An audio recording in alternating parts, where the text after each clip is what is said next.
British আমলের হরিশচন্দ্র মুখোপাধ্যায় মুখার্জির সাহিত্য ও প্রকাশনায় মেহেরপুর জেলার ইতিহাস চতুর্থ পর্ব। হরিশচন্দ্র মুখোপাধ্যায় মুখার্জি জন্ম ২৪শে জুলাই ১৮২৪, মৃত্যু ১৬ জুন ১৮৬১, একজন সাংবাদিক এবং সমাজসেবক। জন্মস্থান মেহেরপুর। ভারতীয় সাংবাদিকতার জনক হিসেবে পরিচিত। তিনি হিন্দু প্যাট্রিয়ট পত্রিকার মাধ্যমে নীলকর সাহেবদের অত্যাচারের কথা সবার কাছে তুলে ধরেন। হরিশচন্দ্র মুখার্জি বাংলার নির্যাতিত নীলরাজদের একনিষ্ঠ সমর্থক।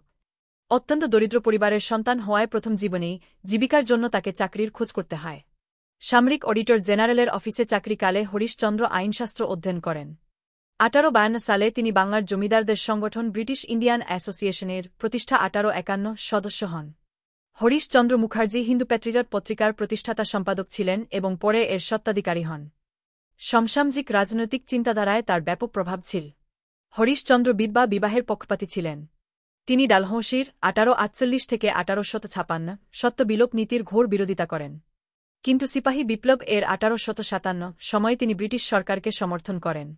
১৮৫৯ থেকে ৬০ সালে নীল প্রতিরোধ আন্দোলন এর সময়ে তিনি নীলরাজতদের নীলচাষী দাবির সমর্থনে বলিষ্ঠ ভূমিকা পালন করেন।